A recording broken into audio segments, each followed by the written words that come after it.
Hiya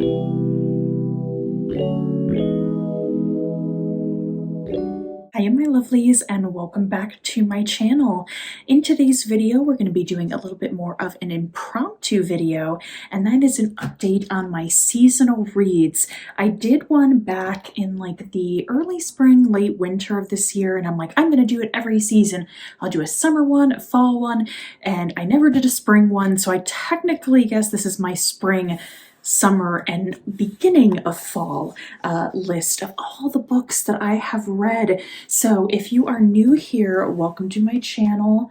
I am Amy. I am a cruelty-free makeup enthusiast, but I also love lots of other things like dark academia, light academia, cottagecore, books, movies, all that fun stuff.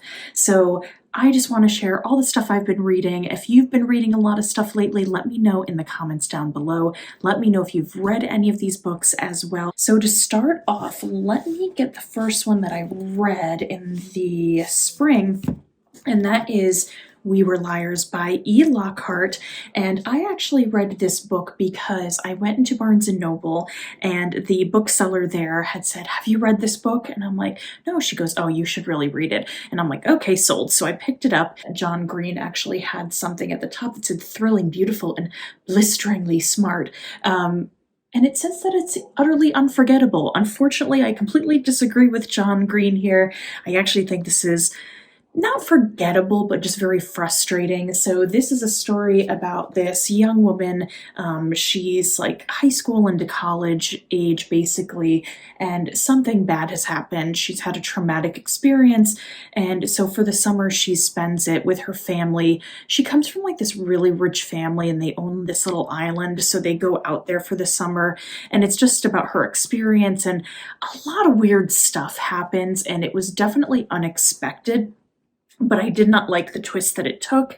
I was like, oh, rich people problems, which isn't always a bad thing, but I think that, you know, it could be done better. Like if I think about like, wow, rich people problems and drama, I always think of, what was that HBO special that Nicole Kidman did? That was really good, The Undoing.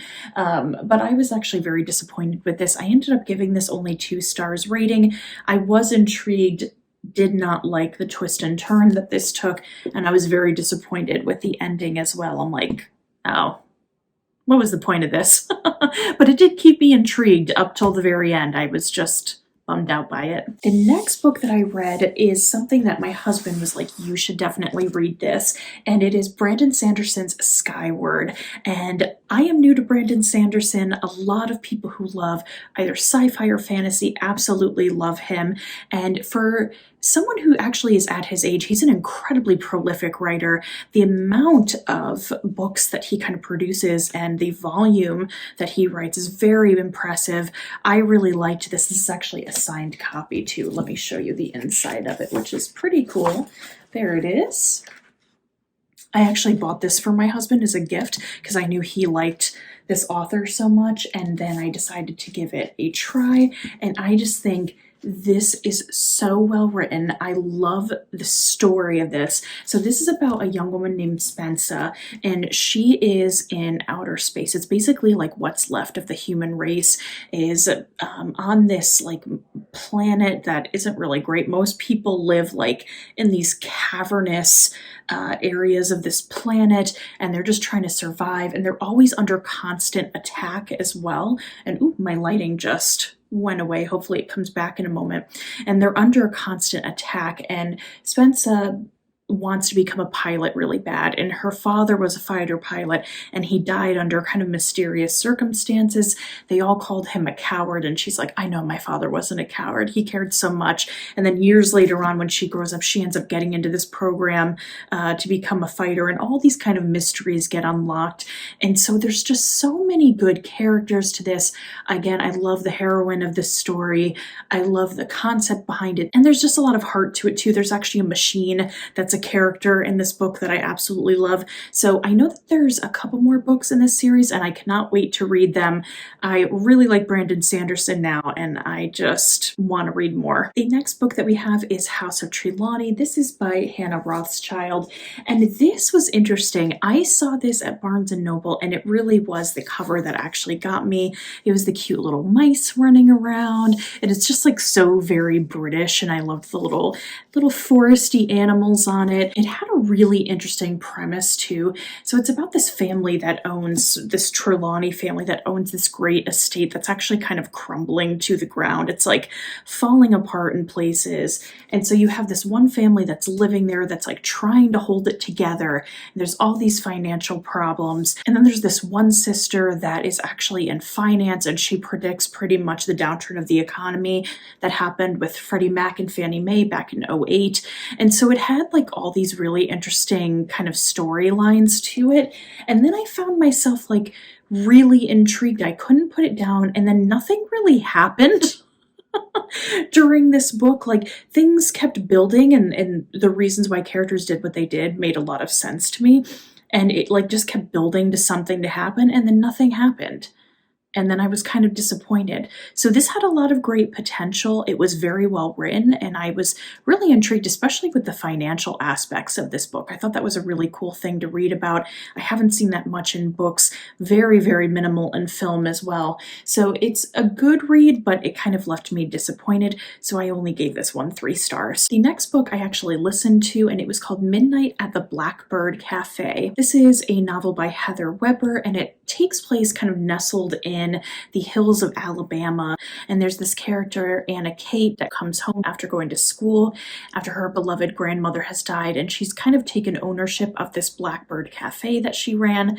It's a really famous for blackbird pie, which is just like a not real blackbird pie, it's a berry pie, but there's this mystery about these blackbirds that kind of visit the area, and there's this myth that the blackbirds are actually bringing signs and messages from loved ones from beyond the grave. I would have liked for it to have had a bit more romance in it. There was that kind of aspect in it with one of the characters, but all in all, I really enjoyed listening to it. I think that the voice actor that they got for this did a really good job playing all these different Southern characters. Like there's a busy bee character, and then there's like this grouchy old man named Mr. Lazenby. And so I just thought it was really well done. It's a great story about family and acceptance, and again, food. Enjoyed the recipes that they put in this book. So this one I gave 3 stars, but it's definitely a comforting read that I would recommend to listen to. Next, we have Miss Peregrine's Home for Peculiar Children.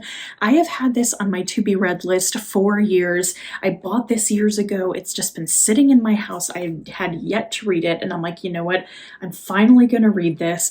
It's by Ransom Riggs, and it's really cool. It's got all these interesting pictures that go along with the stories too. It's like these old photos as if like they were real people and things really happened. And this is basically a story about a young man named Jacob, and he lives in Florida, and his grandfather dies again under mysterious circumstances. He witnesses something, and in his grandfather's notes there's always these kind of photographs and stories. His family was Jewish, and so his grandfather kind of escaped to this home for children in Wales and was taken care of there. And he always thought that his grandfather had embellished all these stories about what had happened there, and it turns out he hadn't really embellished them. And there's kind of like time travel in this. There's really creepy monsters in it. It's a really enjoyable story. I guess this is a series, which I did not realize. I think Tim Burton made a film adaptation of this.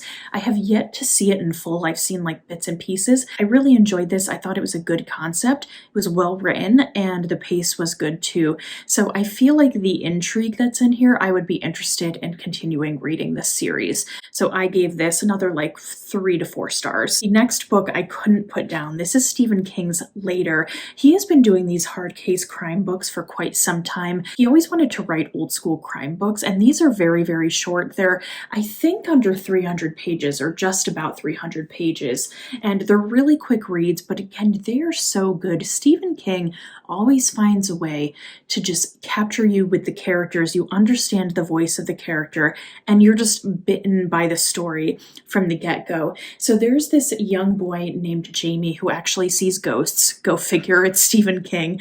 But what he does is he ends up helping someone who's a detective start to solve crime. And also, just as a hint, if you don't want to hear a spoiler, then close your ears. The bright light that's actually mentioned in it is actually in this book, which I thought was a kind of cool tie-in. Oh yeah, I really liked this, so 4 out of 5 stars. I completely forgot about the Midnight Library. This was something that I read as well.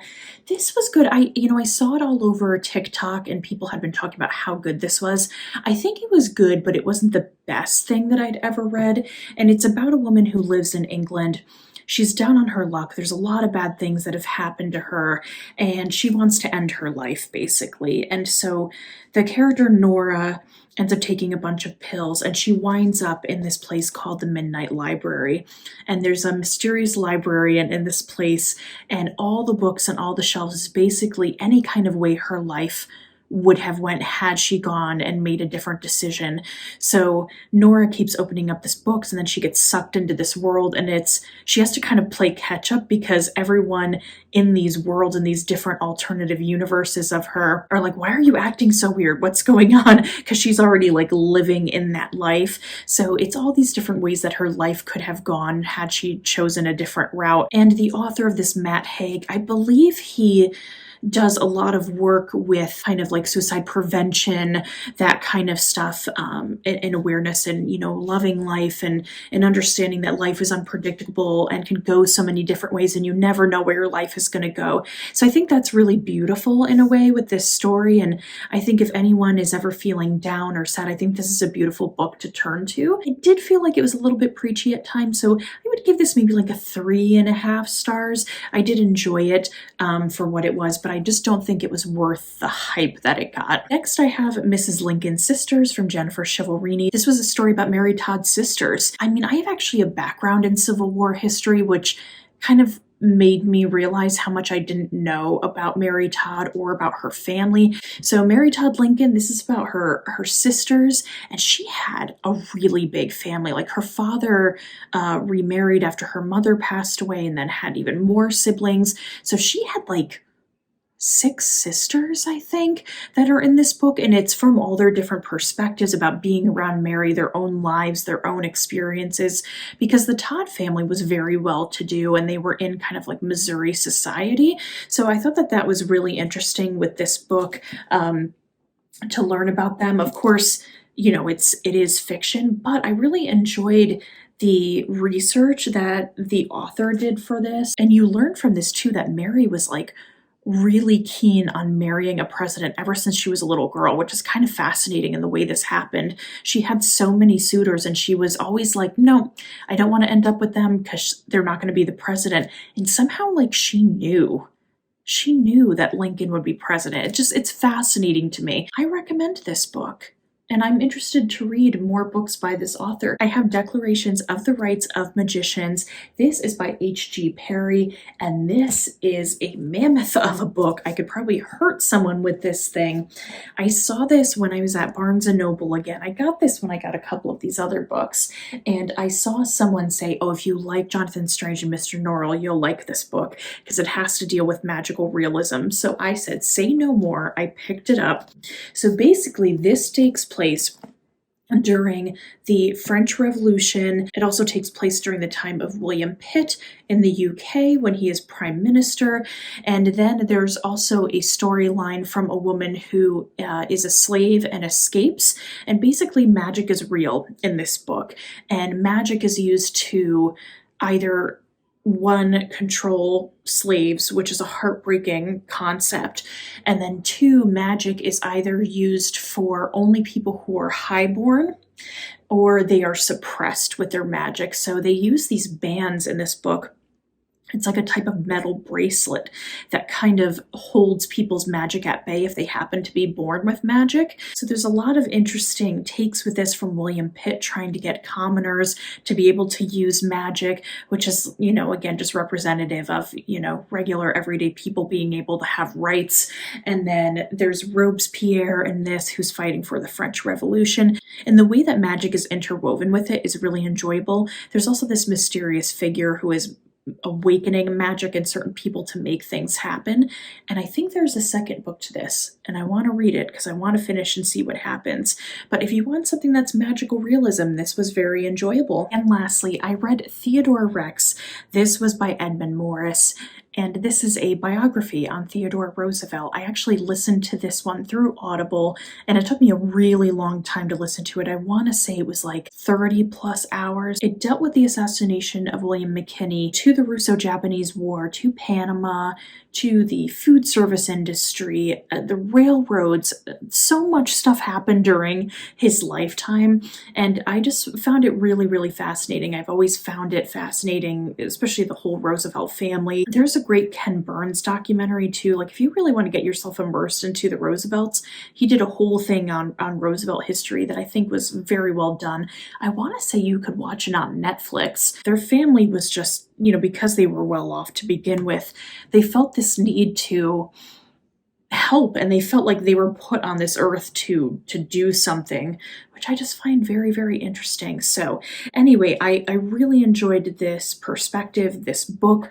The only weird thing about listening to this on audio was actually understanding how many times the words ejaculation was used, and not in a sexual way, but in a way that he ejaculated what he was trying to say. It was a little uncomfortable, I'm not gonna lie. Anyway, with that, my friends, that is all the books that I've read spring, summer, and early fall. Let me know what you've been reading in the comments down below. I will also put my information to my Goodreads account in the comments. If you want to become friends, we could follow one another. And until next time, remember to stay compassionate and chic.